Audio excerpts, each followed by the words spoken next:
ver se está aparecendo para vocês. Está sim, tudo certo. Então, tá bom. Podemos? Podemos, já começou a gravação. Tá, muito obrigada. Já me apresentei, né? Então, vocês já fizeram essa apresentação, então eu queria falar um pouquinho sobre os dados epidemiológicos da população com deficiência, né? Então, esses dados são do IBGE de 2010, onde no nosso país nós temos aproximadamente 45 milhões de pessoas com algum tipo de deficiência, e o recorte no país para a pessoa com deficiência intelectual neste recorte de IBGE de 2010 é de quase 2 milhões e 600 mil pessoas. Então, pensem que é muita gente mesmo no nosso país com a deficiência intelectual, sendo que esses números, eles estão, assim, subestimados, tá, para a época até então. São Paulo, também nós temos 9 milhões de pessoas com algum tipo de deficiência, e o recorte é de 500 mil pessoas, e no nosso município nós vamos ter aproximadamente 2 milhões e 760 mil pessoas, considerando também a pessoa com deficiência intelectual, aproximadamente 127 mil. Então, assim, dentro dessa discussão, claro, esses números, eles são números de há 10 anos atrás, então nós esperávamos que em 2020 o censo ele estivesse ocorrendo, mas com certeza, com todo o impacto da pandemia, isso não virá para esse ano, né? E aí, o que a nossa LBI, que é a Lei Brasileira de Inclusão, que ela fala sobre a pessoa com deficiência, quem é ela? É qualquer pessoa que tem algum tipo de impedimento ao longo do prazo, seja ela de natureza física, mental, intelectual ou sensorial, né? E que tem as questões de interação com uma ou mais barreiras, tá? Então, mais à frente eu vou contar para vocês um pouquinho mais sobre a questão mesmo da deficiência intelectual. Sendo assim, nós temos a Associação Americana, a AIDD, que diz o seguinte: ela caracteriza a pessoa com deficiência intelectual justamente na questão do seu funcionamento do intelecto, e que vai ocorrer uma atenção específica no comportamento adaptativo, que vai se expressar nas suas habilidades conceituais, sociais e práticas. E aí eles dizem o seguinte, que vai ter início antes dos 18 anos de idade, e se você não tiver uma estimulação desde muito cedo, isso vai ter um grande impacto na vida desta pessoa em todos os âmbitos, seja no social, no escolar e até mesmo no laboral desta pessoa. Então, ter um diagnóstico precoce e realizado de forma correta é extremamente importante para esta população.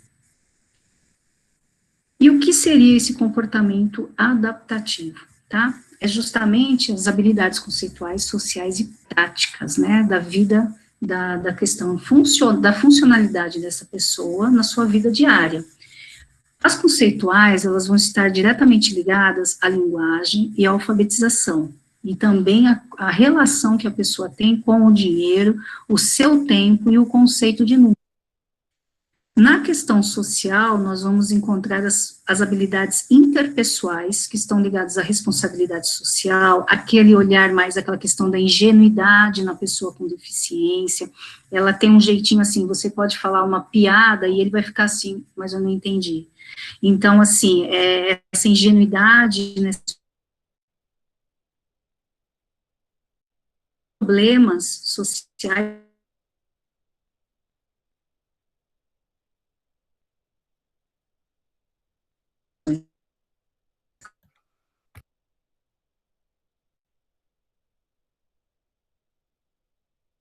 aquela pessoa que vai horários, rotina.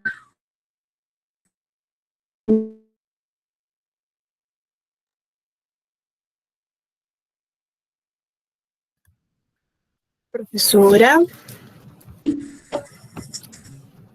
o seu áudio ele está falhando. Então, acho que eu vou tirar o fone, tá?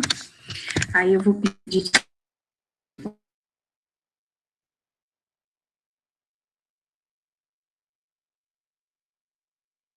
Melhorou um pouquinho ou não? acredito que agora sim.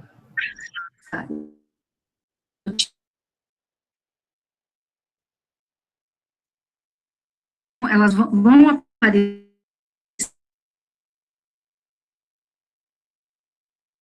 do que a gente acabou. Está travando um pouco, professora. O que é? Será que acho que internet?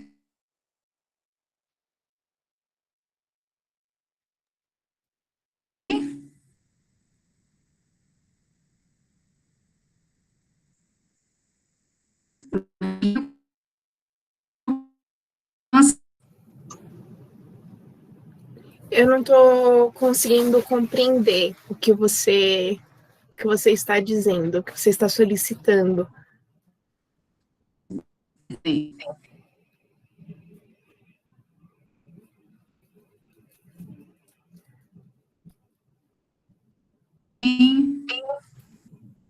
Será que não é com você?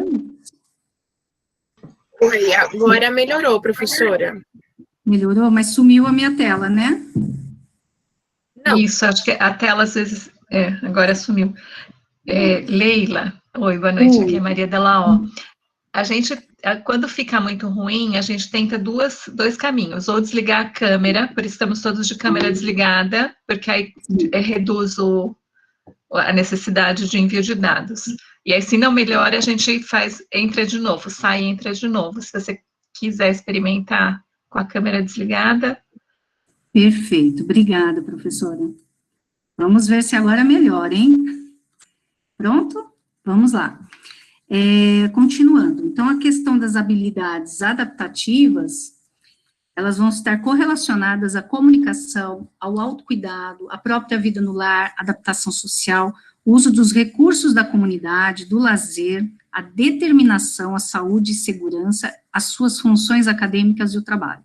Então, o que ocorre? Na pessoa com deficiência, pelo menos duas destas áreas, elas podem ter um comprometimento, alguns mais, outros menos, tá? Então, Shalom, ele falava já sobre isso, mas o que tudo isso tem a ver? As limitações, elas ocorrem, mas isso não quer dizer que a pessoa é incapaz de realizar as coisas, tá? Ela é capaz de trabalhar, só ela vai ter um limite maior. Ela pode ir para a escola, ela pode ter as questões acadêmicas? Sim, desde que ela seja estimulada e que seja promovida a participação dela dentro desse espaço, entre outros também, tá? Então, só que ela vai ter uma limitação, que é da pessoa com deficiência dentro da sua condição. A questão importante aqui é que a gente tem que entender, não falei que até os 18 anos existe o diagnóstico, então isso pode ocorrer desde o momento, então eu quero trazer para vocês um olhar desde da deficiência nos aspectos pré-natais, que eles podem estar diretamente ligados no momento da concepção até o início do parto. Então, isso pode ocorrer que uma pessoa venha a ser pessoa com deficiência intelectual neste aspecto. E o que isso tem a ver também, dentro desse meio? Os fatores genéticos são importantes nesse sentido, então, são as alterações cromossômicas, são as pessoas com as síndromes, e alterações gênicas, que são os erros inatos do metabolismo. Então, ele está correlacionado neste primeiro momento, que é o da gestação. Por isso que é tão importante o acompanhamento clínico. Para isso também, um dos fatores que pode vir a pessoa desenvolver, né, ter a deficiência intelectual, elas estão dentro do consumo de drogas ilícitas e lícitas, e também as próprias doenças maternas crônicas ou gestacionais. Doenças infecciosas que a mãe pode vir a ter, podem comprometer, sim, a pessoa, né, quer dizer, o feto, que são as sífilis, rubéola, toxoplasmose, HIV, né, e a própria desnutrição materna. Então, isso também pode ser uma das condições a pessoa ser uma pessoa com deficiência.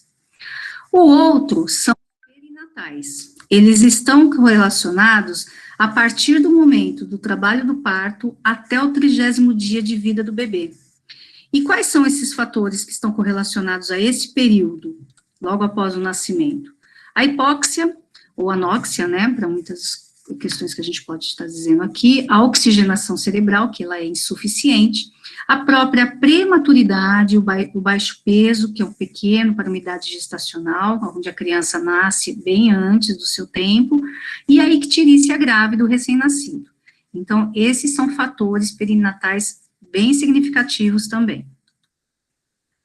Andando um pouquinho mais, nós vamos ter a questão dos pós-natais, que eles vão surgir após o 30º dia até o final da adolescência. Então, já é um período maior, e esses fatores que vão ocorrer podem ser a desnutrição, a desidratação grave, a carência de estimulação global, infecções tais como meningite, sarampo, as intoxicações exógenas, que é os envenenamentos provocados por remédios, inseticidas e produtos químicos, por isso que é tão importante a orientação também, né, de preservação dos espaços onde colocar essas questões, né, principalmente produtos de limpeza e tudo mais, e os próprios acidentes, eles podem também serem fatores importantes, como o afogamento, choque elétrico, asfixia e quedas.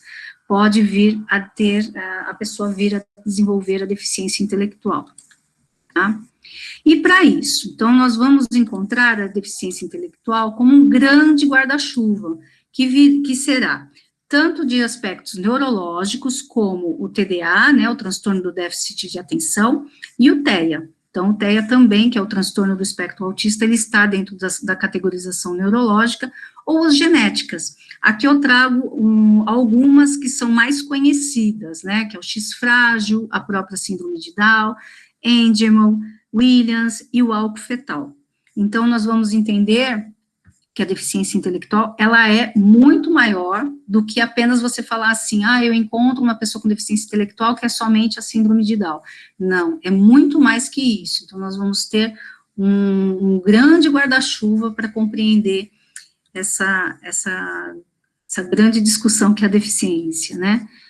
Como eu falei no início, ele está relacionado diretamente ao funcionamento intelectual, que é o raciocínio, e esse pensamento abstrato. Também a compreensão de ideias complexas e uma facilidade para aprender, né, novos conceitos. Isso é comprometido, tá? Como eu falei anteriormente, na questão lá dos comportamentos e habilidades. E a própria resolução de problemas. Então, isso é muito forte e ele aparece com muita naturalidade dentro da deficiência intelectual.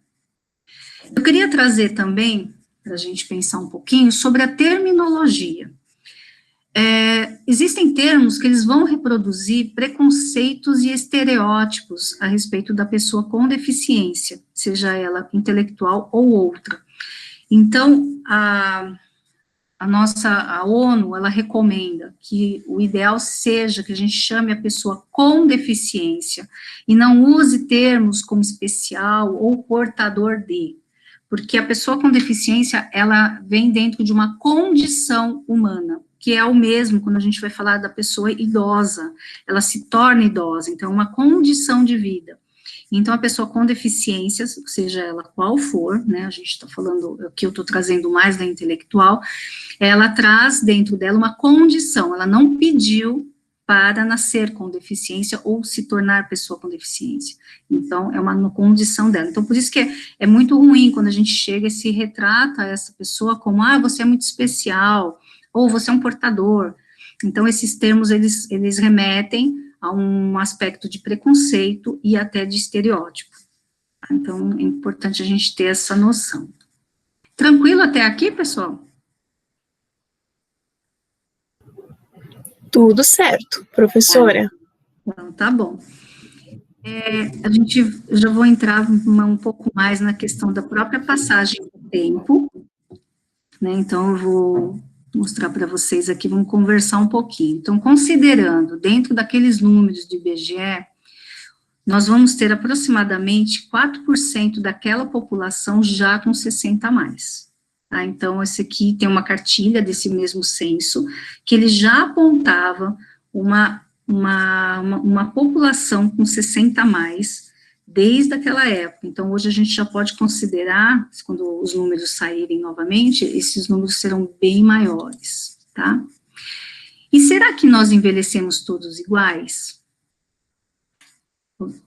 Acredito que essa pergunta, para muitos aí, já tem uma resposta.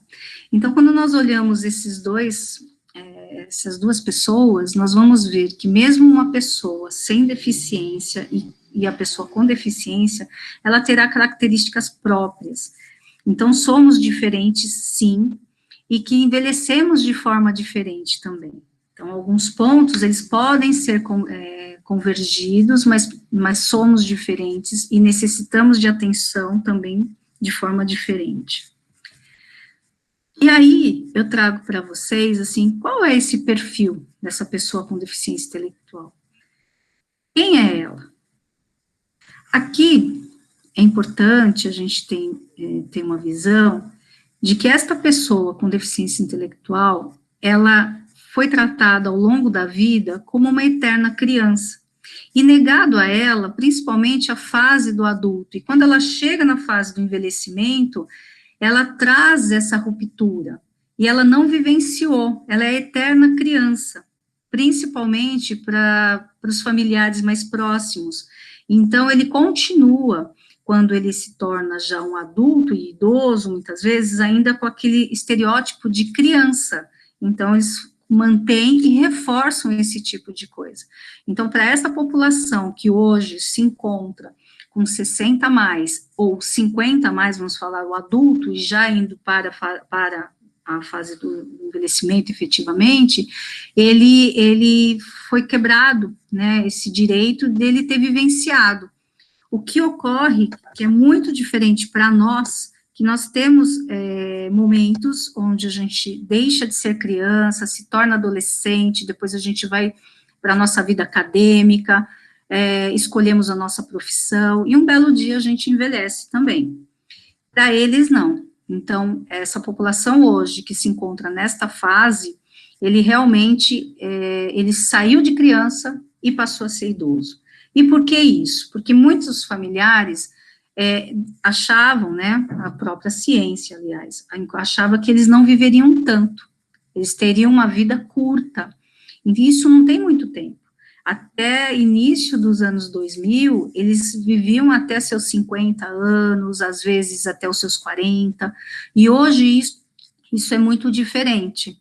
Lá no IJC, nós temos uma pessoa com 70 anos, que é a pessoa com deficiência intelectual, sem síndrome, e temos uma pessoa com síndrome de Down com 66 anos. Isso falando deste universo onde a gente tem mais respostas, né? Mas nós temos no Brasil uma pessoa com síndrome de Down que mora em Goiás, na região de Goiás, e ele tem mais de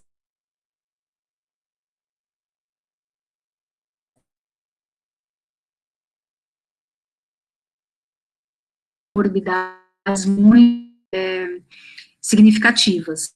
Muito bem.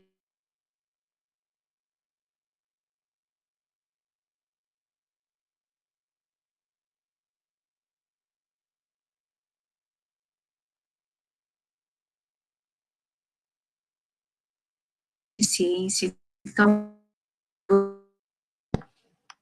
Leila, o seu áudio tá travando. Ai, meu Deus. Eu acho que é a conexão. Até agora estava muito bom. A gente estava conseguindo receber bem. Aí, quando você... Será que ela saiu? Aqui. Tô aqui. Não, ainda não. O som ainda tá ruim? Tá distorcido um pouco. Começou a distorcer para mim quando você estava falando. Ele mora em Goiás. E aí eu já não consegui entender mais nada. A tela do perfil não aparece? Não, calma. A sua tela tá aparecendo normal. É só a sua voz mesmo. A internet aqui não tá ruim, não. Você quer sair e entrar de novo?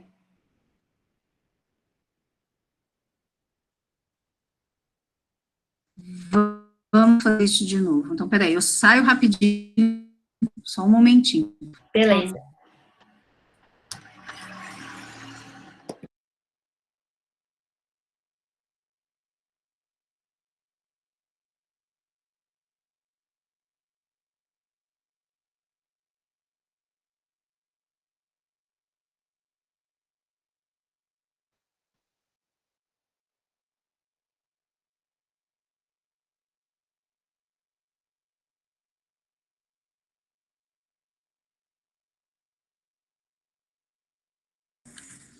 Voltei. Agora o áudio tá melhor.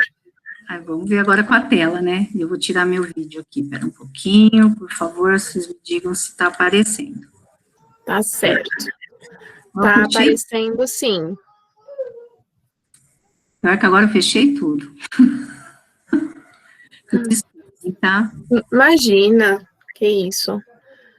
É interessante porque tá aparecendo? Apareceu agora? Tá, sim. Tá, sim. Então, estivemos aqui, separei aqui. Eu falei do rapaz de Goiânia aqui, tudo bem? Isso.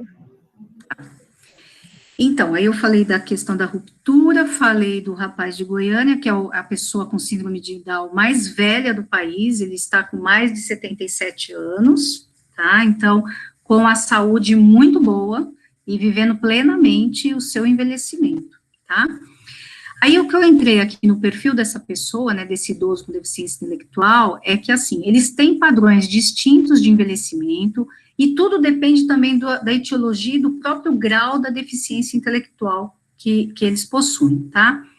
Possuem, sim, a presença de comorbidades que estão ligadas a esse processo de envelhecimento, que são as perdas sensoriais, a própria redução de mobilidade e o aumento de epilepsias, que são as epilepsias tardias, principalmente nas pessoas com síndrome de Down, tá? Lá no IJC nós temos um estudo de um neurologista da Unifesp, que ele vem buscando informações a respeito desta epilepsia tardia nesta população com síndrome de Down. Eu não tenho os resultados ainda porque está em processo, mas a gente já começou a analisar por que dessa epilepsia. A questão também da expectativa de vida é diferente para cada pessoa. A gente falou a pessoa atendida lá, então a gente entende que cada um tem uma longevidade, mas não temos ainda, como eu falei, estudos que comprovam aqui no país. O próprio perfil desta família, ele é diferenciado, porque os arranjos e essa dinâmica, ela entende-se que muitos deles ainda vivem com seus pais, então se eles estão hoje com 50 anos, seus pais estão em torno de 80, 90 anos, tá? E aí, com isso, outros já moram com seus irmãos, que os pais não estão mais, e outros já estão morando em instituições de longa permanência, também, tá? A questão dessa necessidade de atenção e cuidados, que é extremamente importante, essa diferença, né, também, que é muito específica para cada um. Aqui o que a gente diz, né, que alguns estudos nos países desenvolvidos, eles falam que este envelhecimento biológico na pessoa com deficiência intelectual como um todo, ela é semelhante a uma população idosa típica, mas eles vão ter uma prevalência maior por conta de algumas doenças prévias. Por que isso? Justamente porque eles trazem comorbidades ao longo da vida. E mesmo tendo essas comorbidades, eles vão, sim, se deparar com um envelhecimento precoce. Então, alguns estudos nesses países demonstram, sim, esse envelhecimento, tanto na síndrome de Down, quanto na deficiência intelectual como um todo, por conta das relações medicamentosas, a própria questão da sua relação com o mundo, né, para alguns que não foram incluídos, isso também tem muito impacto. Tá? Aqui eu quero trazer para vocês que, assim, a pessoa com síndrome de Down, dentro desses estudos, eles demonstram este envelhecimento precoce, onde existe uma maior incidência de diabetes, as questões de alterações psiquiátricas também, elas demonstram uma maior incidência nessa população, as próprias questões de alterações afetivas súbitas, ou seja, eles mudam de humor com muita rapidez. Quando a gente fala aqui de deterioração no autocuidado, eles deixam de se cuidar, né, de se fazer a questão mesmo das AVDs, a questão do cognitivo, a capacidade cognitiva adaptativa, de socialização, então, assim, eles começam também a ter muito esse declínio, entram em processos de apatia e tem uma tendência à demência do tipo Alzheimer. Então, a gente já tem alguns estudos, inclusive, aí mesmo na USP, no IPQ, onde existem estudos falando sobre os biomarcadores a respeito da demência do tipo Alzheimer nesta população, porque em países desenvolvidos, eles até dizem, né, que essas pessoas desenvolvem Alzheimer entre a terceira e a quarta década. Na minha prática, dentro da instituição, eu vi desenvolvimento de pessoas com síndrome de Down na quinta década. Então, tivemos casos lá de pessoas que apresentaram aos 56 anos, e veio ao óbito depois de 2 anos, e um que veio, também desenvolveu aos 58, e veio ao óbito aos 59, ele foi mais rápido.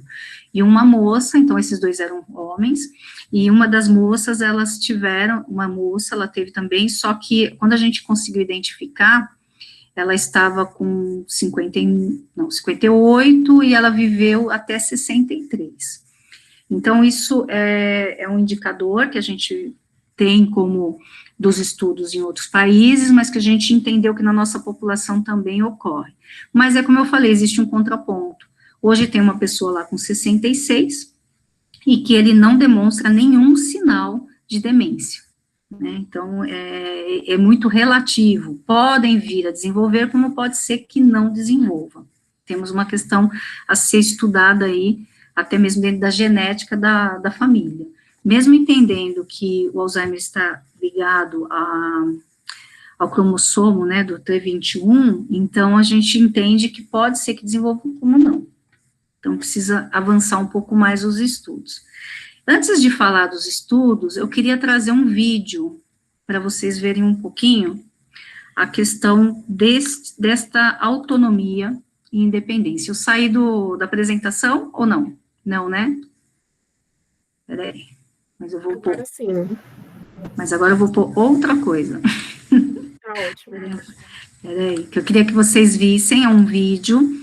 É uma pessoa que, o quanto que a gente trabalhar a autonomia e a independência dela é importante, tá? E aí, eu queria mostrar para vocês, é um pessoal da Inglaterra. Tá aparecendo a tela? Está sim. Tá. Se caso o som não sair, por favor, me contem. Mas eu vou soltar aqui, tá? Rapidinho. Tá com som. Obrigada.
O que eu quis trazer aqui para nós é justamente que, assim, muitos acham que eu estou parando uma parte mais social, que é essa que eu estou falando com vocês, justamente porque as pessoas olham que as pessoas com deficiência, né, elas não são capazes de ter uma vida autônoma.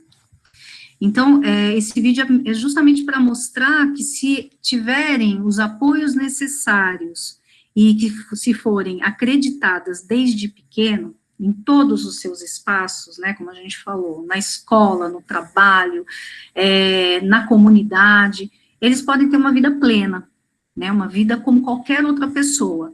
E aí, se vocês observaram bem, quer dizer, tinha um preconceito, né, aquela coisa de que a apoiadora, né, isso é visto muito bem lá fora, de que a apoiadora era uma pessoa benevolente, olha como ela é uma pessoa maravilhosa, está cuidando dele, mas não é essa imagem realmente que é para ser passada, muito pelo contrário, que uma pessoa com deficiência, ela é capaz, ele foi encontrar um amigo para ir ao cinema, teve uma acompanhante, e que ela também trouxe para ele informações do que é a vida, né, o que é viver como qualquer um. Então, desde que isso seja possível, eles vão ter realmente uma vida plena e vamos ter longevidade preconizada dentro dessa população. Aí aqui eu vou entrar um pouco mais em aspectos de saúde, por isso que eu quis cortar um pouco, né, quebrar um pouco o nosso diálogo inicial, justamente porque na Espanha, na região de Catalunha, houve um estudo de 8 anos, um estudo longitudinal, que eles tiveram 300 pessoas com deficiência intelectual que apontavam, sim, o envelhecimento precoce. E esse estudo se chama Sêneca. Essa foto que a gente apresenta foi feita aqui em São Paulo, na unidade, né, de envelhecimento, onde esse é o pesquisador principal, Dr. Ramon, veio ao Brasil em 2012, e ele esteve presente lá no nosso atendimento para conhecer. Dentro desse estudo, não era da mesma forma, então era um local de clínica, e aí os profissionais de saúde fizeram todo o acompanhamento, né, dessas questões de envelhecimento, da saúde propriamente dito, ao longo desses 8 anos. E aí, o nosso trabalho até então era mais de promover as questões realmente de promoção de saúde. Em questão de resultados deste estudo, 40% eles apresentavam riscos de quedas e acima de 40 anos, tá? E 60% os que estavam acima de 60 anos. A maioria tinha, sim, uma vida sedentária, onde apenas os 25% exercitavam regularmente. No que se refere a estado nutricional, eles tiveram, né, uma vez que são sedentários, essa perda de massa corporal associada ao envelhecimento, que era muito maior e mais prematuro, né, do que na população geral, porque eles fizeram um comparativo.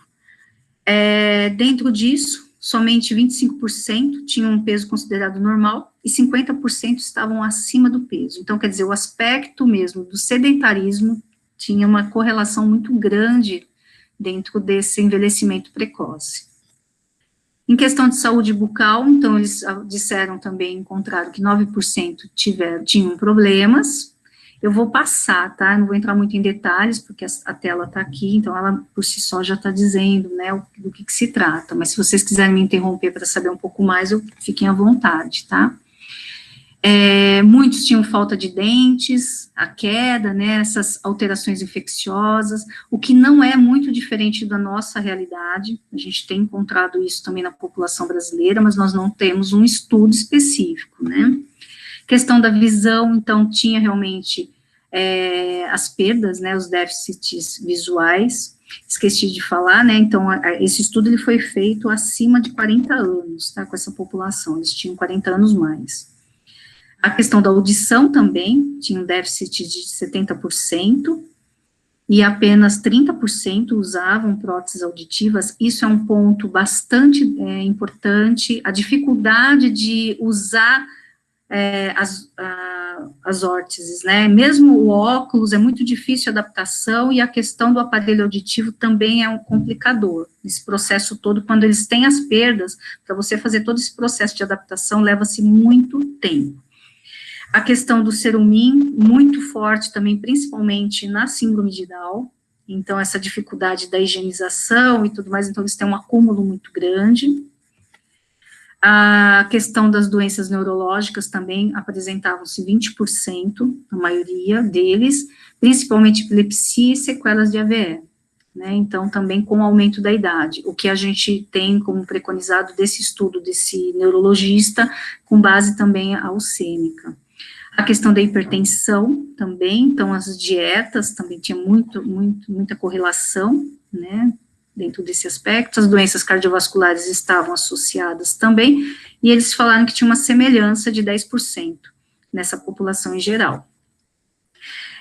20% tem alterações na circulação periférica, mais que a população geral, e apresentavam também 10% com colesterol elevado, e eles tinham uma dieta de baixo teor de gordura. Doenças respiratórias também apresentaram, né, principalmente a obstrutiva crônica, em 5%, as digestórias também, elas tinham um número bastante importante, então eles tinham essa obstipação, hérnia de hiato, hemorroidas, doenças hepáticas também, e a gastrite, né. Doenças do sistema renal e genital também apresentaram, principalmente também lá, mais comuns em homens, com deficiência intelectual moderada, e na síndrome de Down. A menopausa, o estudo também apontou que ela ocorria precocemente, principalmente com alterações vaginais em 3%, e a frequência aumentada com a idade. 30% tem exame de mama anormal, e a incidência de distúrbios da próstata era maior em homens com deficiência intelectual. Aqui é importante também comentar que no Instituto Jô Clemente, aproximadamente há uns 8 anos atrás, foi feito um estudo muito próximo, mas assim, fazendo uma análise com a população de aproximadamente 180 pessoas, e fizemos um comparativo com o cuidador principal. Então, apontamentos, não foi um estudo longitudinal, mas apontamentos do Sêneca, eles se aproximaram muito com a nossa população aqui do município de São Paulo.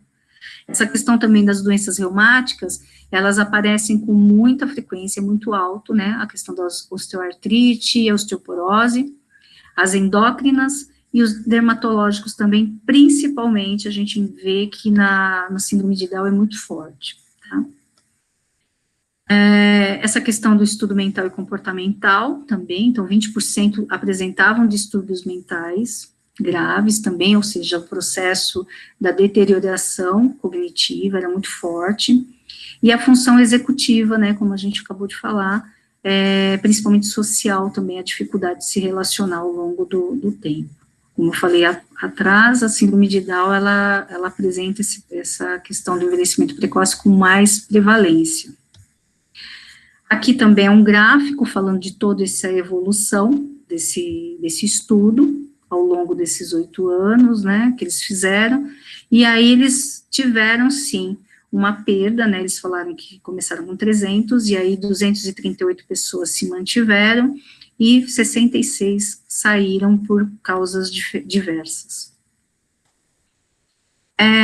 Então, o que ele diz é o seguinte, né, com exceção das pessoas com síndrome de Down e outras síndromes, o envelhecimento precoce nas pessoas com deficiência intelectual leve a moderado, o resultado é a falta de programas de promoção à saúde, com pouco acesso a serviços sanitários, né, que eles falam que seriam serviços de atenção mesmo primária, e com baixa qualidade na atenção sanitária e social que eles recebiam. Então, o estudo, ele chegou a essa conclusão que faltava, né, esses programas efetivos para uma promoção de saúde efetiva para o grupo.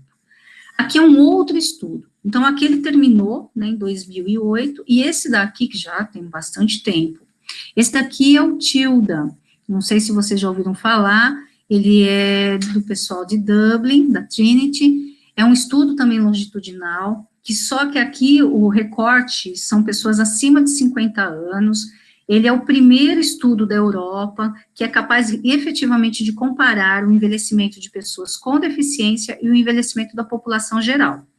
Ele tem, sim, uma finalidade de coletar informações acerca da saúde, a situação econômica e os aspectos sociais, a fim de promover compreensão acerca do processo de envelhecimento do país. Lá, eles não têm um recorte assim, eu só vou estudar a deficiência. Não. Isso é uma política do governo, do país, onde olha-se o envelhecimento de forma ampliada, única. Então, eu tenho, sim, populações diferentes, mas elas estão compostas dentro de uma necessidade do país como um todo. Então, esse estudo, ele se mantém ainda lá, ele não acabou, porque ele é financiado pelo governo, pelo interesse deles. Quando eu falei de expectativa de vida, que ela é diferente para cada pessoa, aqui eu trago também um estudo que é da Holanda. Copus, ele fez um recorte da expectativa, né, dessa idade ao longo da vida. Então, ele diz o seguinte, que as pessoas com síndrome de Down e X frágil, elas já alcançam a casa acima dos 80 anos, né, então já tem pessoas que têm 80 a mais, isso já era em 2012. Depois nós vamos ter outros, né, os que têm menos expectativa de vida, seriam as pessoas com paralisia cerebral, a RET, a esclerose tuberosa e o Williams. Já as demais, elas estão caminhando ali entre os 70 e 80. Então, isso é muito bacana. Aqui no Brasil, nós não temos esse recorte, e o quanto seria importante se a gente pudesse ter, né? Então, isso a gente ainda não consegue analisar efetivamente. Então, quem sabe no próximo censo eles possam nos ajudar nesse sentido. Daqui para frente eu trago mais alguns estudos. Ellen Evenews é uma das preconizadoras dos estudos sobre a longevidade de pessoas com deficiência intelectual. Ela é holandesa, é uma das primeiras pessoas que se interessou pelo desenvolvimento desses estudos, e aí ela traz aqui também um artigo, onde ela fala sobre essa multimorbidade, que tem as questões das condições, que é prevalente também, quase 80%, associado com a idade, né, com maior idade, e o grau de deficiência moderado a grave. Então, aqui ela discute muito que, como a gente falou, na síndrome de Down, ela é mais prevalente. Esse é um estudo que ela fez com 1.047 adultos, né, acima de 50 anos. Aqui é um outro estudo dela também, onde ela fala da fragilidade. Então, ela identificou que as pessoas acima de 50 anos, né, com deficiência, ela pode ter, sim, de 3 a 5 critérios, né, que são dessa fragilidade, onde ela apontou, que é a perda de peso, a força de pressão fraca, marcha lenta, atividade física lenta, rendimento pobre ou exaustão.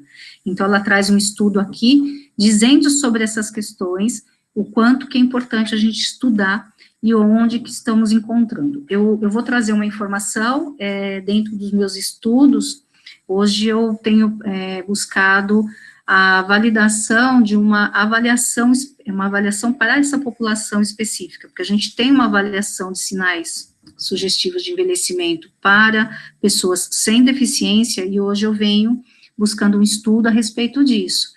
E assim, eu estou no momento de coleta de dados, e eu encontrei, assim, sem análise já, a questão da apreensão de força é muito sério, eles não têm mesmo, a gente usa lá o dinamômetro, e é muito claro a questão de perda de força, e isso, lógico, após os dados serem tratados, aparecerá dá para entender que vai aparecer uma fragilidade aí nessa população daqui mesmo do nosso país, né.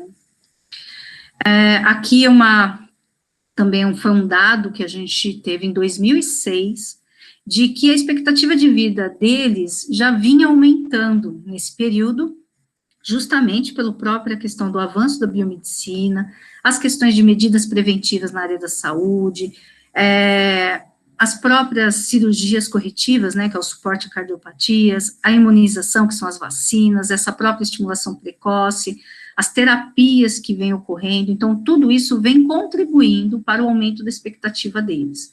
Então, uma vez que essa parte bem trabalhada, bem estabelecida, feita, com certeza eles terão uma melhora na qualidade de vida e na sua própria inserção social, que vai ser muito mais plena, eles vão participar mais, a família vai estar mais participativa, e vai ser realmente, assim, o que é preconizado pelo próprio envelhecimento ativo, né, enquanto política da Organização Mundial de Saúde.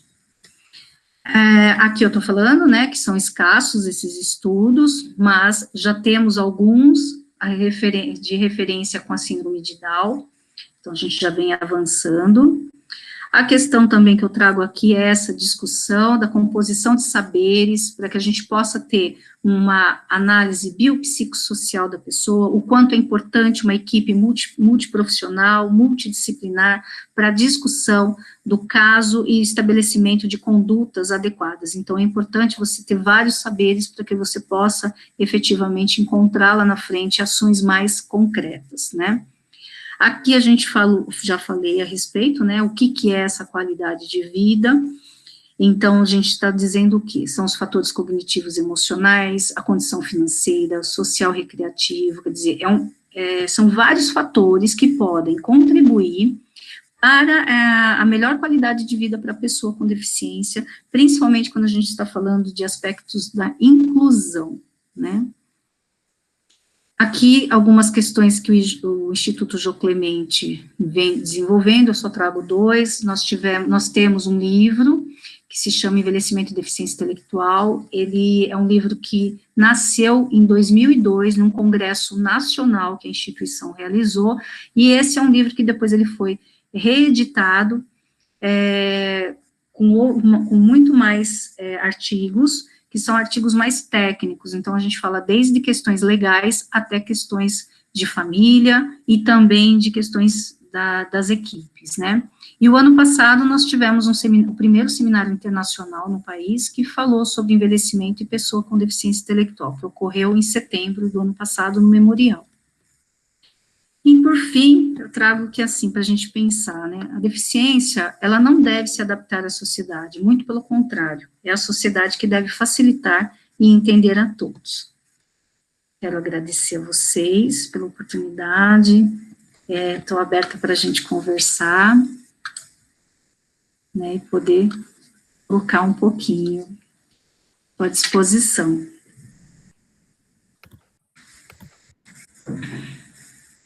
Antes de mais nada, eu gostaria de agradecer, né, a sua presença, você ter aceitado o nosso convite.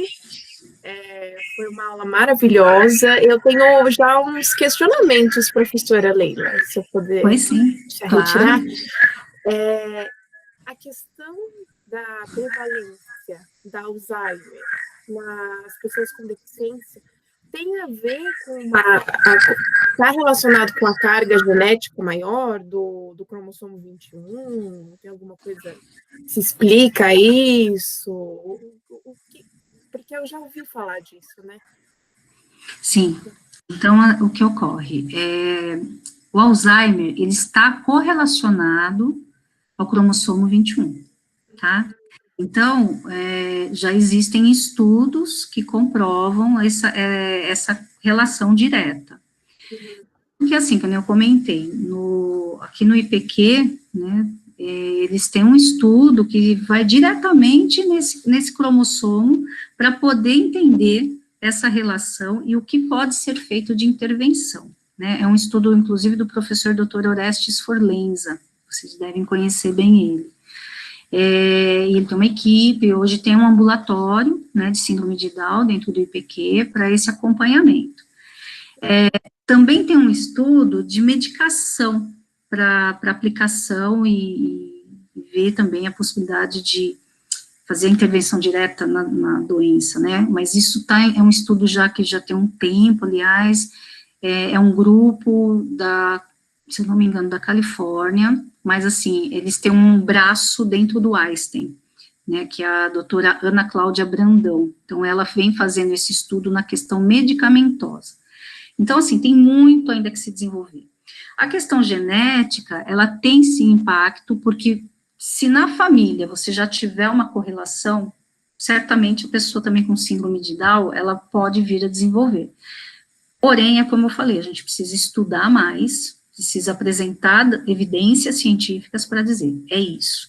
Mas os estudiosos, né, de Alzheimer, eles já mencionam mesmo essa correlação. Agora, a cura, como vai ser feito, a gente ainda tem muito que caminhar, né? Então, recentemente, eu estava vendo uma notícia de uma vacina para, vi esses dias, por sinal, mas, assim, já caiu em terra, não é bem assim que a coisa acontece, né? Mas a gente vem caminhando muito, e os estudos estão muito fortes, principalmente na população, né, com deficiência intelectual, síndrome de Down, pelo fato do próprio desenvolvimento dessa síndrome, né, correlacionada a esse cromossomo. Eu fiquei sabendo do desenvolvimento de estudos, né, para marcação desses genes, porque estudos possíveis, né, seria da marcação desses genes, para que eles pudessem parar de ser transcritos, né, e eles pudessem ser, não como anulados, né, a palavra anulado não é correta, mas que eles não fossem produzidas proteínas, né, eles fossem meio que cancelados, né, e aí muito se tem sido estudado para como é que a gente, e ainda não tem um resultado final assim, mas muito estudo tem sido desenvolvido para cancelar alguns genes do cromossomo S, né? Já se pensou em cancelar o cromossomo S como um todo, né? E ainda existem pesquisas que estão, mas é muito complicado. Mas é bem interessante acompanhar isso, a questão do Alzheimer e da da expressão gênica do cromossomo S, e como isso acarreta, é bem interessante. Tem várias pesquisas, é super interessante sobre isso. Não, você vê o quanto que vem evoluindo, né, então pouco tempo, porque se a gente pensar mesmo na discussão do envelhecimento no país, ela é recente, né, a própria geriatria, ela tem o quê, 50 anos no país, e aí você começa a olhar a amostra, né, da pessoa idosa em pouco tempo. E aí eu trago, né, a gente está aqui falando de uma outra população que até esses dias não vivia tanto, né, e eles estão mostrando que assim, olha, se eu tiver toda essa atenção, né, na questão da promoção de saúde, eu vou ter a minha funcionalidade ao longo da vida preservada e manter o que eu já tive. Então, isso é muito importante, né, o quanto que o trabalho primário é fundamental para que qualquer um, e também para a pessoa com deficiência, para a sua longevidade, para a sua vida como um todo, né, esse aspecto é fundamental, né. Professora Leila, posso fazer uma pergunta? Com certeza, é um prazer. Obrigada. Você comentou de alguns idosos com deficiência que vão para casas de longa permanência, né? Eu queria saber se são casas específicas para pessoas com deficiência ou não, são com pessoas sem deficiência também, e se sim, quais são as particularidades do cuidado nessas instituições? Eu nem sabia que tinha. Excelente pergunta, Sofia, muito obrigada, viu? É assim, nós temos dentro da política da assistência social serviços específicos para pessoas com deficiência. Então, você vai encontrar tipificação específica, ou seja, centros-dia, residência inclusiva, então você vai encontrar esse tipo de tipificação, casalar, só que assim, eu estou dentro de uma instituição que acredita na inclusão, e para você pensar que, assim, as necessidades, elas são muito sutis, elas mudam muito pouquinho, então você tem um olhar na pessoa com deficiência, no sentido de que, assim, ela leva um pouco mais de tempo, mas quando comparado, vamos lá, eu pego uma pessoa com demência do tipo Alzheimer, com deficiência e sem deficiência, a gente tem notado, por isso que eu falei, falta estudo, precisamos aprofundar mais, que as pessoas, elas acabam ficando niveladas, então a atenção, a prestação de cuidados não é diferente. Você vai ter a mesma atenção que você tem para uma pessoa sem deficiência, você vai ter para a pessoa com. Falando aqui, nós temos encontrado, assim, algumas instituições de longa permanência, que são as residências, né, residências comuns, que estão recebendo, sim, pessoas com deficiência intelectual, porém, a gente tem uma portaria, uma normativa, que essas pessoas só vão para essas residências quando tem 60 anos ou mais, porque é preconizado que a pessoa só entra dentro desses espaços com 60 anos ou mais. Da mesma forma, para frequentar centros de convivência. Então, uma pessoa com deficiência intelectual, eu falei, ela tem um envelhecimento precoce? Tem. A gente nota no seu dia a dia, você percebe sinais, não é só sinais, assim, de cabelinho branco, uma ruga, não é isso. Você vê sinais de perdas mesmo, assim, o seu caminhar já muda, ele também, ele tem uma questão de memória que ele vai perdendo. Então, as AVDs, como a gente estava falando, isso também acontece. Porém, por que eles não entram hoje em uma casa, né, num residencial, que é de 60 a mais, e tendo sinais, né, ele só vai entrar se ele tiver um documento do juiz para poder entrar, porque ele não tem a idade. E aí, a vigilância sanitária, ela vai autuar aquele lugar se colocar uma pessoa sem a idade.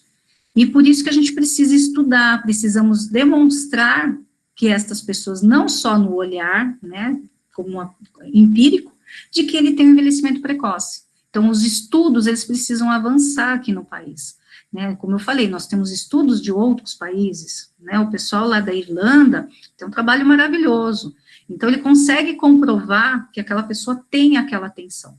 Tem uma questão que eu vou trazer para vocês, que eu tenho uma colega que mora na Nova Zelândia, e ela atua dentro de uma residência, tá? É a primeira residência lá na Nova Zelândia que tem 6 moradores, então a maioria desses 6, a maioria é Down e outros com outras etiologias, tá? E que eles têm demência de grau 3, eles já estão em cuidados paliativos praticamente. Então, a gente tem conversado, e o que ela me trouxe é uma instituição privada, tá, que tem esse residencial, e eles fazem esse atendimento. E lá, o diferente daqui, a pessoa só vai para a residência se efetivamente houver uma necessidade da família e também da própria pessoa. No caso deles, não, porque eles já estão em outro nível, né? Mas existe um trabalho de que a pessoa pode escolher, se ela quiser morar num residencial lá. Então, é muito interessante, mas tudo isso porque a política do país funciona para todos. Na Irlanda, a política funciona para todos. Aqui, a gente não vê isso, né? Então, as pessoas, eu tive famílias que me pediam, a pessoa estava com 45 anos, e a família estava, eu não falei disso na aula, mas eu vou trazer, a família estava no estresse, o estresse do cuidador é muito alto, né? Então, assim, a família de pessoas com deficiência é 24 horas no ar. Então, quando ele tem um espaço onde ele pode ter o respiro, ele quer, ele vai buscar. E aí houve um pedido, eu preciso colocar ele numa residência. A gente preconiza que não. A pessoa deve viver no seu lar o máximo que ela puder. Mas se ela começar a ser um problema para a família, isso pode vir a desenvolver uma violência, né? Eu não entrei nesses detalhes na nossa aula, por isso que eu falei, o assunto é muito grande, né? Mas você pode gerar um ambiente de violência para aquela pessoa, não só agressão física, você pode ter uma violência, uma violação de direitos, uma violência verbal, e o estresse é muito grande. Então, às vezes, um local para essa pessoa morar é importante, para você poder ter uma efetividade, uma qualidade de vida para os dois lados, né? Por isso que é importante estabelecer escuta, sabe? Qualquer sinal. Vocês que estão na linha de frente, sinais, né? Aquela coisa física ou até verbal, ou às vezes você fala, a pessoa não fala, ela fala de alguma forma, ela se comunica. E é ali que ela mostra o quanto ela está pedindo ajuda para ela, enquanto pessoa com deficiência, e a própria família, né? E a gente tem como colaborar com isso. Então, respondendo, Sofia, e tudo isso, assim, nós temos algumas instituições que acolhem, mas temos uma lei, né, uma questão muito forte, a vigilância, ela autua isso, que tem que ser 60 a mais, para moradia. Mas os outros serviços acabam abarcando, né, centros-dia, e como eu falei, centros de convivência, para coisas que não tenham uma prestação de contas com a assistência social, tá? Por exemplo, baile, eles podem frequentar, nós íamos muito, então a gente tinha uma parceria com a prefeitura, que era a área de esportes, eles promoviam um baile, quando não tinha pandemia, né, promoviam um baile aqui no Clube Juventus, e eles iam até lá, e eles dançavam, participavam com as outras pessoas idosas, dançavam, e é engraçado que é coincidência, tá? Mas no nosso caso, nós tínhamos mais homens do que mulheres. E lá no baile tinham mais mulheres do que homens. Então, eles acabavam interagindo, dançavam, e tinham uma vida social muito bacana, né? Isso é muito legal também no conviver. São pessoas, né, como a gente diz. Obrigada. Imagina. Temos o João inscrito. João, por gentileza. Oi, professora, boa noite. Eu queria agradecer pela aula. E eu tenho mais um comentário do que uma pergunta. É mais um comentário. É assim: durante um tempo eu tive convivência com uma pessoa que morava aqui na minha vila, inclusive era meu vizinho, morava aqui muito perto, e ele era portador de deficiência. Só que ele não era idoso, assim, ele tinha uns 50 anos, ainda não é idoso, eu acho. Mas, enfim, é adulto, é. Mas a mãe dele, ele tinha paralisia cerebral, mas era num grau leve, assim. E a mãe dele era responsável por ele, cuidava dele, levava ele para cima e para baixo. E aí, essa mãe acabou falecendo. Então, ele ficou meio que sozinho. E aí entra uma parte que você comentou no início da aula, de que as pessoas com deficiências, elas tendem a passar pela infância e não passam pelo estado adulto, porque a gente conversava bastante com ele quando ele ficava na frente da casa dele, e ele falou pra gente que, tipo, a mãe dele fazia tudo pra ele não tinha uma independência dentro de casa. Então, foi muito difícil porque ele dependia dela para tudo. Só que também, logo após esse episódio da mãe dele ter falecido, teve outro problema que foi, tipo, ele tinha uma irmã que morava pra cá também, e essa irmã não quis assumir a responsabilidade de ficar com ele. Então ele acabou indo para um abrigo que era específico para pessoas com deficiência, que era no centro de São Paulo. E ele ficou lá por um tempo, até uma tia dele que morava em outro estado vir para cá e buscar ele, para ele morar com ela. E quando a tia dele buscou ele, ele voltou para cá uns dias e a gente conversou. E ele disse a respeito desses abrigos que era um lugar, tipo, terrível. Ele falou que foi uma das piores experiências que ele já teve, porque as pessoas são simplesmente abandonadas lá. E isso me fez refletir muito sobre como as políticas públicas, elas são falhas para as pessoas, e ainda por cima para as pessoas com deficiência, porque ele falou que foi uma experiência péssima, mas também ele disse que foi uma forma dele crescer, porque ele aprendeu a fazer coisas que, tipo, ele não fazia muita coisa porque a mãe dele limitava ele. E nesse momento, mesmo que foi muito difícil, ele conseguiu fazer as coisas por ele. E aí ele foi morar com a tia dele. João Vitor, perfeito. É um outro ponto, também não trouxe na minha fala ali, mas é algo que, assim, é muito real isso. As nossas políticas, elas existem, só que muitas vezes elas não são executadas da maneira como está efetivamente. Por quê? Falta muita vontade política em alguns aspectos e o respeito ao desejo daquela pessoa, tá? Então, isso, a gente está falando desse rapaz, né?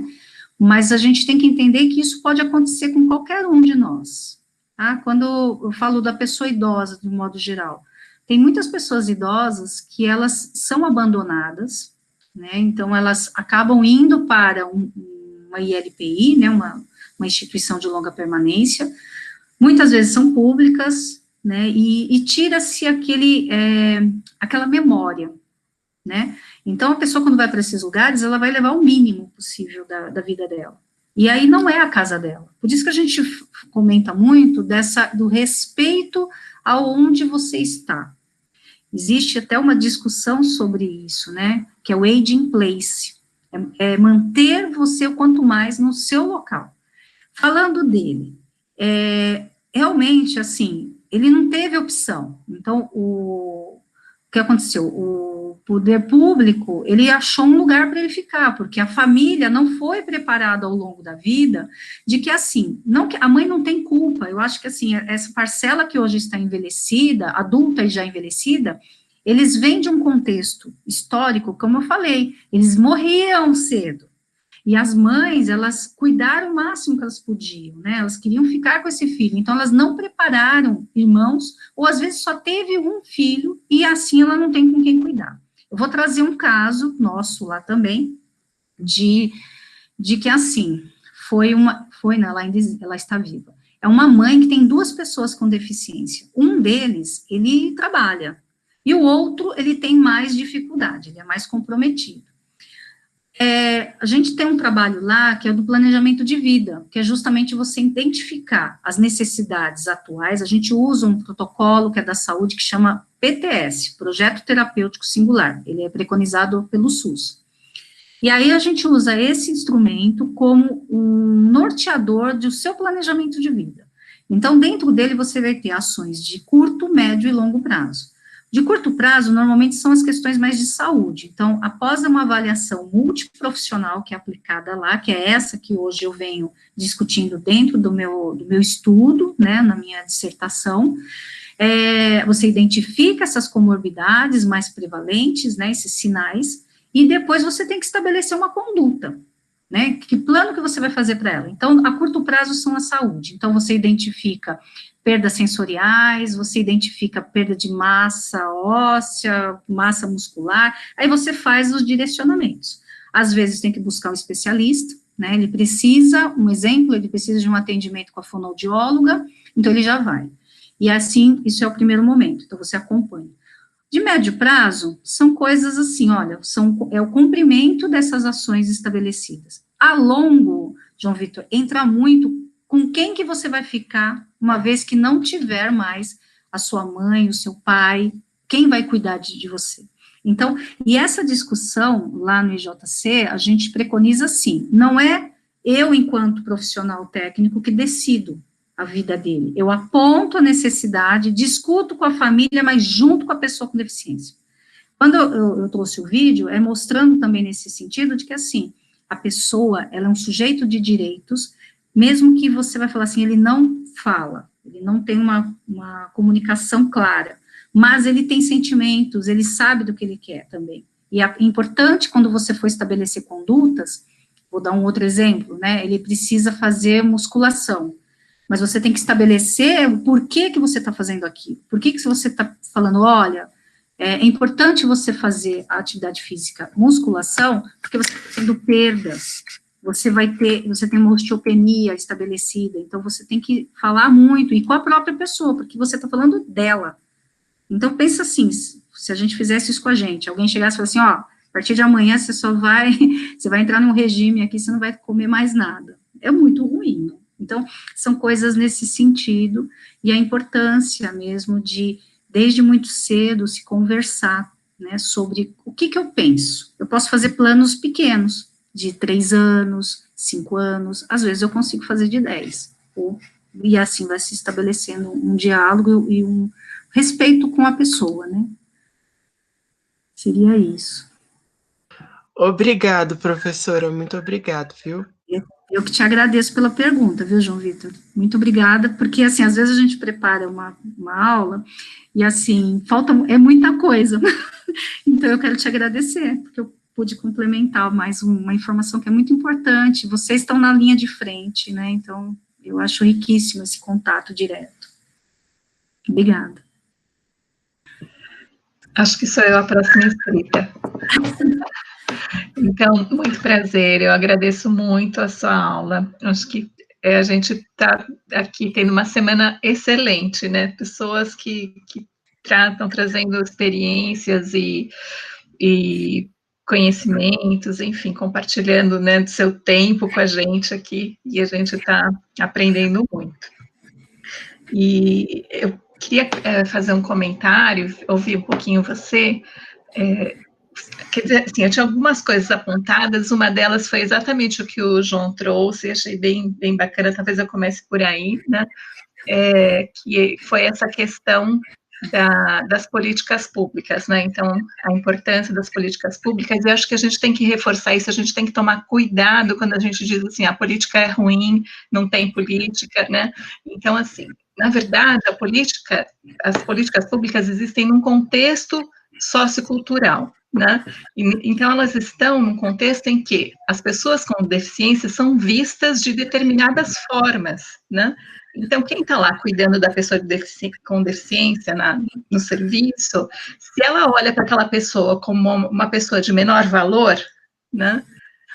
Ela provavelmente não vai ser um bom aplicador da política pública, né? E a gente tem que, então, ir construindo isso na nossa sociedade, na nossa cultura, né, valorizando todas as pessoas, inclusive as pessoas com deficiência, né? Então, acho que isso que você trouxe, você falou disso, né? Você traz essa questão muito, muito forte e mostra ela da prática, né? E acho que isso é muito bacana. E aí, o que eu queria comentar um pouquinho, né? Pedir para você comentar, justamente também essa questão daquele slide que você mostra, né, que o João também comentou, de que a pessoa não passou, né, não teve oportunidade para crescer, né, para desenvolver um potencial para uma vida adulta, né. E eu me lembro que também de ter prestado atenção nisso quando eu era muito menina. Tinha uma criança uma vez numa festa uma criança com síndrome de Down. Eu era um pouquinho mais velha, eu acho. Eu devia ter uns 12 anos, ela devia ter uns 9 ou 10, e ela brincava, estava brincando super bem, brincando com tudo, e aí o sapato desamarrou, ela correu para a mãe amarrar. Eu fiquei olhando aquilo, achando super estranho, né? Como é que uma menina tão grande, aí não sei se a Leila acabou, se caiu de novo, deu uma travada, mas como é que uma... Não travou? Tá bom. Ela estava lá brincando, né, e não sabia amarrar o sapato. Então, eu não sei, talvez, né, o desenvolvimento motor fino não fosse tão, né, tão fácil de ser alcançado por aquela criança, mas aquilo me incomodou, né? Eu falei assim, essa mãe não está deixando, né? Está fazendo as coisas pela criança e tal. Então, acho que essa questão, né, que a gente também tem essa cultura de olhar, que foi uma coisa que você falou, né, de a pessoa com deficiência mental vista sempre como eterna criança, né, e a gente tem uma variabilidade muito grande, né, os níveis de dependência, os níveis de alterações, de prejuízos para o desenvolvimento, eles não estão dados, né, existe uma variedade. Agora, o potencial que cada criança vai alcançar também não está dado, né, então depende muito do contexto. E isso serve para todos. E se o contexto não favorece, né, não estimula, porque acha que vai morrer cedo, porque acha que não vai ser produtivo, porque acha que não é uma pessoa de valor, ou porque não vai adiantar, a gente, de fato, não vai promover que ela alcance o seu potencial, né? Então, eu não sei assim, se você tem visto, assim, se os estudos agora começam a olhar mais para isso, né, também. Então, se esse envelhecimento, ele é o quanto que dá para dizer que ele é uma expressão genética, né, ou que também tem um componente forte dessas experiências, dessas oportunidades que as pessoas tiveram, né? Então, como eu vejo tudo isso, a gente fala que porque ela... Professora, seu áudio está picotando um pouco. Meu Deus, começou de novo. Experimenta desligar a câmera só. Pronto. Que eu tava... ver se melhora.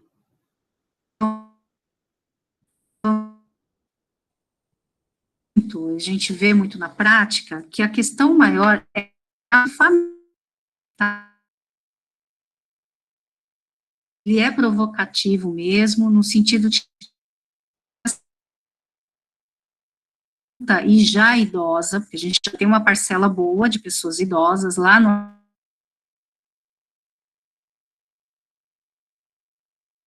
60 a mais, nós vamos aproximadamente umas 15 pessoas.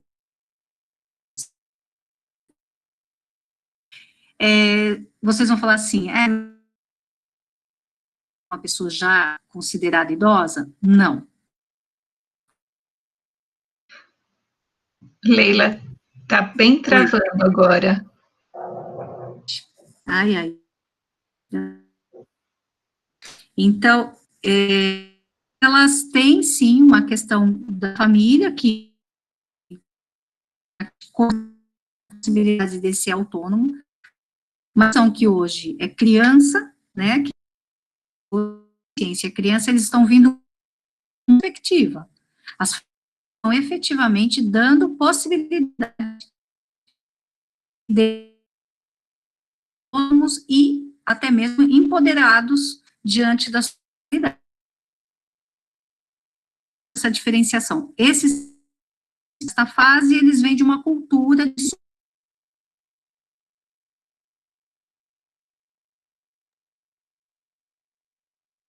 jovem e adulto já vem diferente. Uma pessoa mais autônoma, mais independente, assim,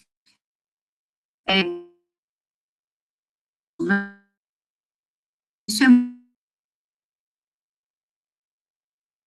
Então, a gente tem que cuidar.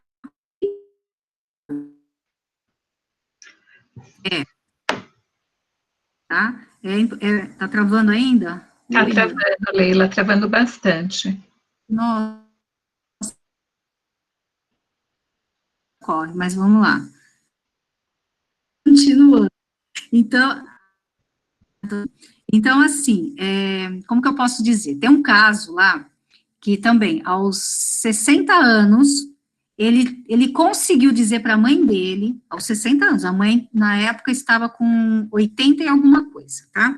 Ele falou, eu vou usar hoje a minha camisa amarela, né, eu vou usar a minha camisa amarela, e eu quero camisa amarela. A mãe sempre separou a camisa para ele. Você vai usar essa? Ele falou, não, hoje eu vou usar essa camisa. Então, como foi isso? Foi um trabalho que foi feito dentro da instituição, onde falou para ele, você tem voz, então você tem que ser respeitado. A mãe depois me ligou, na época, era gestora, ela ligou e falou assim, o que vocês fizeram com meu filho? Por quê? Ele falou assim, não, agora ele está me enfrentando, ele quer escolher as coisas.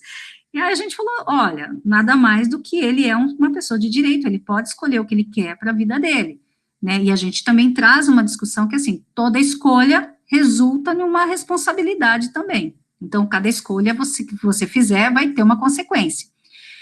Bem, a mãe ficou mais velha ainda e adoeceu, e um dia ela falou para mim, adoeceu mesmo, né? Então, aí ela comentou, nossa, foi tão bom que hoje ele faz as coisas, que ele me ajuda, as compras chegam, ele guarda, ele faz, eu não deixava ele fazer isso. Então, o quanto é importante a gente ter alguns enfrentamentos, de que, assim, faça, você é capaz. E por isso que eu comentei, então, as novas gerações, porque pessoa com deficiência teremos sempre, né, elas já vêm com uma outra proposta, elas já vêm com uma discussão mesmo de que, assim, eu sou capaz, eu vou fazer do meu tempo. A gente falou, ele tem limites? Tem, mas dê esse tempo, se ele fizer em 1 hora, uma coisa que ele pode fazer em meia hora, deixa ele fazer, deixa ele experimentar. É como você falou, professora, por que ela não podia ter tentado amarrar o sapato? Permita, né, mas assim, existe uma superproteção. A mãe, os pais, aliás, de modo geral, mais os pais, os irmãos não são tanto, tá? Eles têm medo do mundo, o mundo não é bonzinho, mas a gente tem que permitir que ele possa, com cuidado, com segurança, viver o que ele tem que viver como qualquer pessoa. Algumas coisas a gente olha com cuidado, né? E aí, uma coisa também que eu não falei, mas a gente hoje já tem muitas tecnologias assistivas a favor. Então, tem relógios de monitoramento, tem que ele pode caminhar, estar em algum lugar, os próprios celulares. Então, assim, você faz acordos, ó, você vai até a instituição, estou dando um exemplo lá, né? Você pega o metrô, ensina como ele faz, tudo direitinho, chegou lá, avisa. Então, você tem outras formas de você fazer esse monitoramento, mas você está promovendo essa autonomia, e é extremamente importante para qualquer pessoa, né?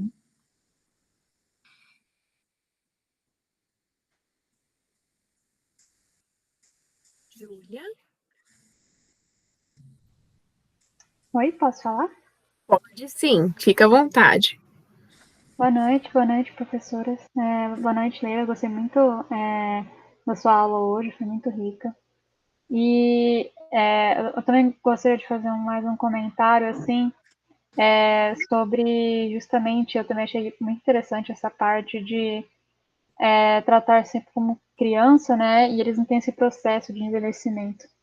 E como você falou também, atualmente eu acho que tem se mudado um pouco isso, né? Por exemplo, na minha experiência, né? Agora minha mãe, eu tenho um irmão, né, com síndrome de Down, e ele tem 25 anos. E agora ela anda muito preocupada, né, ultimamente, porque justamente ela pensa assim, né, quando ela veio a falecer, assim, ou meu pai, eles são mais de idade, assim, e proporcionar mais independência para ele, como, por exemplo, agora na quarentena, né, a gente treinou muito isso com ele, assim, por exemplo, ele usa faca, garfo e faca. E como eu cresci com ele, eu fui criança junto com ele, tipo, eu sempre cresci com coisas, por exemplo, para começar a usar garfo e faca, eu comecei a usar como qualquer outra criança, e meu irmão continuou usando, por exemplo, colher. E ele ficou nisso, assim, por muito tempo, assim, e agora, assim, a gente tá tentando muito, assim, fazer ele usar, né, tudo bem que eles também têm a questão da coordenação motora, mas a gente força muito ele a usar o garfo e faca e tal. A independência realmente, a gente fala para ele, a gente dá dinheiro, fala para ele que a gente vai andar, fala, olha, compra uma pipoca. E eu acho que isso realmente é uma coisa que tem vindo muito mais atualmente, assim, e pelo menos eu acredito, né, que talvez tenha esse olhar, mas assim, porque justamente as mães quando têm filhos assim, né, vêm com uma coisa mais frágil e mais, né, tem que dar todo o cuidado do mundo, e você pode dar, né, mas não necessariamente infantilizar para o resto da vida, é um cuidado a mais, mas crescendo, né, como qualquer outra pessoa. E enfim, assim, eu achei muito pertinente isso que você falou, porque realmente uma coisa muito importante, assim, eu acho que passando por isso, eu vejo como isso realmente é muito importante. E Júlia, eu vou dizer uma coisa para você, extremamente importante, o que você traz também, de os pais se permitirem a ter a sua vida e até mesmo se permitir o fim de vida. Essa preocupação que você falou dos seus pais é a maioria dos pais que tem pessoas com deficiência de modo geral. Quem vai cuidar de quem? Então, é uma discussão, isso eterna também. Quando você dá a possibilidade, como eu estava falando, você faz um planejamento de que quem vai poder cuidar, às vezes não é nem você, Júlia, tá? Por exemplo, você, enquanto irmã, com certeza deve sentir um peso de que, assim, ó, a responsabilidade é minha, mas às vezes não precisa ser você. Às vezes ele pode, uma vez que ele consiga estabelecer essa autonomia, e como a gente falou, as tecnologias assistivas hoje elas estão, assim, a favor da pessoa idosa, a gente já tem casas inteligentes, temos sistemas inteligentes, a pessoa pode viver dentro desse espaço plenamente sozinha. Aí você vai falar assim, mas hoje mesmo eu estava falando com uma irmã, né, fazendo a minha avaliação de autonomia e independência, dentro do meu projeto, e ela falou, né, eu perguntei, exatamente essa pergunta, ele utiliza de talheres, ele corta a carne dele, ele se serve, aí ela falou assim, bem, ele faz, mas eu vou falar a verdade, minha mãe não deixa, mas eu deixo quando ele tá comigo. Então, o olhar do irmão é muito de que, assim, você é capaz, vá lá e faça. Já os pais têm esse olhar muito do cuidado, e é um cuidado muito protetivo. Ele pode desenvolver pequenas ações, Júlia. Então, assim, é como você acabou de falar, vamos cortar a carne, eu te ajudo. Então, quando ele conseguir ter essa, essa autoconfiança de que ele não vai ser o eterna criança, o bebezinho da casa, ele vai se desenvolver. E o seu irmão já é um jovem, né? Quer dizer, ele já é um adulto, vamos dizer assim. Então, ele tem uma vida de adulto. Eu não sei, assim, a gente discute muito lá, você quer trabalhar, não quer trabalhar, é isso, é a escutativa e a permissão, com segurança, não é sair aí soltando a pessoa de qualquer jeito, não é bem assim, mas ter responsabilidades de 25 anos, e não uma responsabilidade de 10, 5, né, então, olhar a pessoa com deficiência na idade que ela tem, ela pode ter, como eu falei, limitação, mas ela é um adulto, um sujeito de direitos e desejos. Então, a gente tem que ouvir mesmo. É um processo, Júlia, não é fácil, não, tá? A gente fala do lado de fora, mas, assim, a gente sabe que quem vive, né, dentro desse universo, é uma outra realidade. Mas quem está de fora, no caso aqui, a gente aponta, experimenta, tenta, né? tem casos lá, a gente tem um grupo de autodefensores lá no IJC, e são as pessoas que estão sendo preparadas para a vida política. Tem um grupo também, que é composto, é fora do país, chama Inclusion International, é um grupo de pessoas com deficiência que discutem tudo que eles, e é mundial, tá? Eles discutem o que eles querem para as questões políticas e incidência dentro dos governos. Então, é muito interessante. E o nosso grupo lá interno, né, de autodefensores, eles são jovens, ainda não tem nenhum autodefensor adulto e idoso, porque, como a gente falou, tem um processo, e eles estão assim, eles estabelecem, eles se reconhecem pela condição que eles são, mas eles estão hoje entrando dentro de cadeiras de conselhos, que nem tem o CONDECA, né, que é um conselho da criança e do adolescente, tem cadeira lá ocupada por pessoa com deficiência. Então, são coisas, assim, que eles estão cada vez ocupando seus espaços, empoderados mesmo. Então, essa é a ideia, né, nós, enquanto IJC, a gente fala muito sobre isso, empoderar a pessoa com deficiência e também suas famílias, para que possam dar esta oportunidade. Então, às vezes tem que ser devagarzinho, mas permita, sempre permita, porque um dia nós iremos, a gente não tem, assim, uma idade dizendo, eu vou morrer só com 60, 70, não, a gente não sabe, né, então alguém vai acabar cuidando, como o João Vitor falou, do rapaz lá que ele conhece, ele não esperava, né, de uma hora para outra não ter mais a mãe, e a mãe também não preparou isso, mas ele foi tão, olha que coisa linda, eles são tão resilientes, que eles mostram para nós o quanto são capazes de se ressignificar e transformar. Então, eu acho que eu falo sempre que eles são grandes professores, né, eu sou uma pessoa que agradece muito de ter entrado nesse universo por conta disso. Muito bacana, professora. Eu vou fazer uma breve fala com relação a tudo isso que vocês trazem, né, a questão da gente trazer a escuta ativa para essas pessoas com deficiência, mas também a importância da gente acolher esses pais, né, por questão dessa super autocobrança, né, eu vejo pela minha mãe, eu vou trazer um assunto fúnebre, basicamente, mas só para vocês entenderem, é um exemplo, minha mãe sempre falou, eu quero morrer com 60 anos, porque eu não quero te dar trabalho. Com 60 anos ainda consigo fazer minhas coisas, eu não te dou trabalho, não quero ser um fardo para você, e eu sempre falava, Cibele, para que entrar nesse assunto? Viva o quanto você precisa viver, se você precisa viver mais que 60 ou menos que 60, tá tudo bem, né, e agora com a vinda do Martim, meu irmão de 4 anos, que também tem síndrome de Down, ela vem com os assuntos do tipo, tem que preparar algumas coisas, porque quando eu tiver 80 anos, né, eu falei, agora você quer passar dos 60.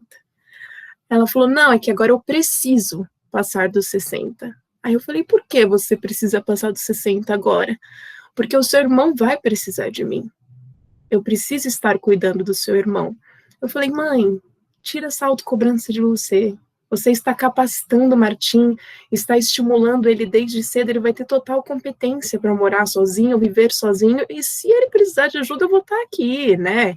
Minha irmã também vai estar aqui, enfim, mas não é essa cobrança da mãe, né, e dos pais de, não, eu preciso exercer o cuidado, eu preciso estar presente, né, não que minha mãe não acredite na minha capacidade, mas é que ela precisa exercer isso, então essa autocobrança que vem dos pais também, das crianças com deficiência, dos cuidadores mais próximos, né, então a importância da enfermagem estar ativa também para essas pessoas, né, porque às vezes elas não têm o autocuidado, não exercem o autocuidado para trazer todo o cuidado para aquela criança, né, e aí toda uma trajetória de vida, um desenvolvimento de vida da própria pessoa é deixado de lado, né, então como a gente tem que exercer o cuidado para as duas pessoas, tanto da pessoa com deficiência como dos cuidadores, familiares mais próximos, né, que também precisam ser ouvidos, eles também têm muitas demandas que eles deixam de lado por conta dessa questão de não, ele vai precisar de mim, eu tenho que exercer tudo para ele, eu tenho que reestruturar a minha vida, ok, a parte de reestruturar a vida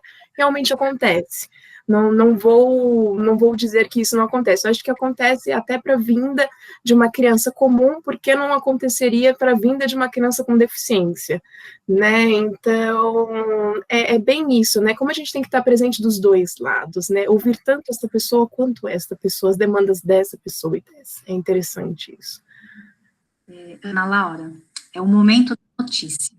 A gente também tem lá os momentos da notícia, né? Que é o que a gente sempre fala. No momento do nascimento, é uma notícia.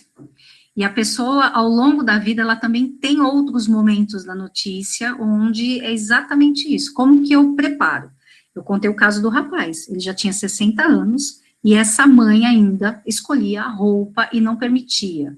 Uma outra coisa que eu queria trazer desse mesmo rapaz, ele tinha uma namorada. Só que assim, a mãe, ele pegava, comprava presentinho, uma graça. E a mãe falava, não, namorada é lá na instituição. Lá a gente também tinha um lado que assim, namorar não era lá, ele pode sim se relacionar, mas senão também você perde um pouco o controle. Então a gente falava, namorar o quê? Vai no shopping, vai passear. Então a gente fazia esse trabalho com as famílias. Uma coisa que você trouxe e que assim é importante, e a gente não tem, é realmente o cuidado efetivo a essa família. Então, as famílias, assim, não existe uma política que vai falar efetivamente de quem cuida. Ela fala do cuidado, né? A gente tem, inclusive, tem um grupo que vem discutindo a política de cuidados que está parada lá na Câmara dos Deputados. Existe uma política que já foi desenhada pelo pessoal da saúde pública, inclusive tem pessoas da saúde pública da USP que contribuíram e também lá de Minas, tá? Da universidade de lá. Mas o que acontece? Não tem um olhar para aquela família também, que ela precisa ser escutada. Então, você não tem assim, olha, você tem que fazer um trabalho com famílias, mas não se diz o quê. Escutar esse momento e permitir que ela também possa sorrir, chorar. Ela vai conseguir, algumas pessoas conseguem quando ela vai para uma terapia individual, mas o coletivo não existe. E aí, quando você está falando, vocês que estão aí na linha de frente, na enfermagem, vocês recebem essas famílias também. Então, dar essa oportunidade e mostrar possibilidades é extremamente importante. E tenho certeza que você vai conseguir mostrar para os seus pais que o seu irmão, ele vai sim ter um desenvolvimento pleno e ele vai cobrar isso. Porque eles cobram, eles falam assim, peraí, eu não quero viajar, ou eu quero ter minha casa, eu quero namorar, eu quero casar. Eles falam sobre isso, sobre essas questões. E por que não permitir? Né? Então, acho que é como todos nós, quando a gente foi crescendo, nossos pais também tinham, de alguma forma, um cuidado, né? Esse mundo tá feio, mas assim, mas permitiram. E tudo que a gente vivencia, ganha-se experiência.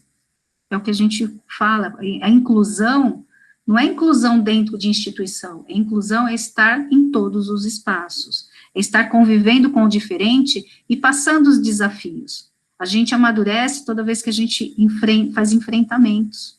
Então, quando a gente está lá iniciando nossa vida acadêmica, a gente não sabe nada, e aí a gente começa, nossos mestres, eles começam a nos colocar em processos também, a gente vai ganhando, ganhando e ganhando. E a pessoa com deficiência não é diferente, né? Então, a gente tem que abrir e permitir. E parabéns, viu? Obrigada, eu me vi muito nessa sua fala dos irmãos não privam, né, os irmãos online, não, ele consegue, ele vai fazer, que isso, não, ele consegue comer sozinho, por que você tem que dar para ele? E ele fica super chateado, ele fica super bravo, mas que criança não fica brava quando é contrariada, né? Que criança, ele consegue colocar a roupa sozinho, ele consegue, por que vai colocar? E ele fica super bravo comigo, mas tudo bem, eu já aceitei o papel de chata, né, mas a gente se ama. E importante, não, perfeito, importante, Ana Laura, que assim, todo mundo tem personalidade. Outra coisa que as pessoas também colocam como estereótipo, o Dal, ele é bonzinho, o Dal é isso. Não, todo mundo tem uma personalidade. Por isso que assim, falar sobre pessoas, nós somos individuais. Aquela foto que eu trago, uma pessoa sem deficiência é aquilo, nós somos compostos de vários aspectos, né, e essa personalidade também é construída, né, dentro da deficiência. E é o que você falou, lá tem uma coisa também que eu não trouxe, mas eu vou trazer agora. nós tivemos casos de que, assim, o irmão, ele sabe que em algum momento ele vai acabar assumindo esses cuidados, tá? É intrínseco, assim, já sabe, vou cuidar. Só que a vida desse irmão, ela segue, porque os pais ficam tão cuidando, e ele vai seguindo sua vida, ele casa. A questão que eu trago agora é que, assim, eu tive um familiar lá que o irmão, a mãe morreu, a irmã dele estava já com seus 38 anos e foi morar com ele. Então, ele aceitou a irmã. Só que ele não, dentro desse processo todo, a esposa não foi preparada para esse momento. Então, entrou num outro conflito familiar, que precisava ter sido feito um trabalho ao longo da vida, né, de que um dia poderia acontecer isso. Bem, o conflito era muito sério, tá? Então, assim, a gente acompanhava, e ele falava, qualquer coisa da minha irmã é comigo, não chama a minha esposa. Então, quando a gente começou a fazer um trabalho de trazer a esposa para ela compreender, né, que isso faz parte do processo da família, ele acabou tirando a moça de lá, e aí eles foram para um outro lugar. Mas, assim, esses enfrentamentos é muito sério, muito difícil, mas são importantes, porque faz parte do pacote, né? Então, como a gente falou, pode ser que essa pessoa com deficiência tenha uma vida que ele vai falar, eu vou morar num flat, eu vou morar num apartamento sozinho, e eu quero todo o suporte, eu vou ter, mas eu vou morar sozinho. Como pode ser que não? Ele precisa, sim, estar com alguém da família. Como eu falei, não necessariamente precisa ser a Júlia, pode ser você, Ana Laura, mas assim, pode ser, às vezes ele vai morar, como o João Vitor falou, vai morar com uma tia que mora em outro estado. Mas esse lado da empatia, do respeito, ele permanece. É isso que a gente tem que ter como visão, né, para qualquer pessoa, né, ter o respeito à sua vida, né, para que ele possa ter um desenvolvimento pleno, independente da idade, né, então é importante isso. E dê bastante desafio, viu, pro seu irmão, deixa ele cortar carne, colocar roupa sozinho, escolher lá, às vezes não combina uma coisa com outra, mas experimentou, depois dá o ajuste. Perfeito, é isso mesmo. Muito obrigada. Imagina, que isso. Temos mais comentários? Não? Acredito que seja isso, então. Antes de finalizarmos a nossa roda de conversa, gostaria de reforçar uns recadinhos sobre o nosso processo seletivo, o pessoal que está presente. Por favor, preencham o Forms para contar a presença e o certificado. Professora, se você quiser preencher o Forms para receber o certificado, fique à vontade. O Forms já está aqui no chat do Meet. Então, chegamos no nosso último dia do curso, finalizando maravilhosamente bem. Agradecemos a presença da professora Leila, que enriqueceu e fechou com chave de ouro os nossos 3 dias aí do primeiro curso introdutório da Liga. Agradecemos muito a sua explanação, o seu tempo, toda a dedicação e preparação que você teve para preparar esse material riquíssimo, trazer todas essas instruções e dicas para a gente, para a nossa formação, para a nossa capacitação, como futuros profissionais da área da saúde. Agradecemos muitíssimo a sua presença. Agradeço aqui em nome da Liga a presença de todos. E para aqueles que vão prestar o processo seletivo, amanhã estaremos encaminhando um e-mail para que vocês preencham o dia e o horário da disponibilidade de cada um de vocês para realizarmos a nossa segunda etapa, a etapa da entrevista, tá bom, pessoal? Qualquer dúvida, entre em contato conosco. Muitíssimo obrigada a todos, muitíssimo obrigada, professora Leila, mais uma vez. Uma boa noite, um bom final de semana, um bom feriado, e ficamos à disposição para quaisquer dúvidas e demandas, pessoal. Quero aproveitar, agradecer realmente a oportunidade, para mim é muito importante, né, poder levar um pouquinho do conhecimento. Precisando de alguma coisa, estamos lá, Instituto Jô Clemente, antiga PAI de São Paulo, e eu estou à disposição, para o que vocês precisarem, se um dia quiserem ir lá conhecer, nesse momento de pandemia, a gente está bem restrito, mas o atendimento está ocorrendo com todas as seguranças, né? Mas é isso, tá? As portas estão abertas e meninas e meninos, pesquisem, vamos fazer pesquisa a respeito, a gente está lá aberto, tá? Porque essa população precisa de estudos e pessoas que tenham interesse nisso, tá? Obrigada, viu? Muito obrigada mesmo. Muito obrigada, professora. Nós temos que agradecer muitíssimo. Muito obrigada, boa noite. Vou finalizar aqui a gravação.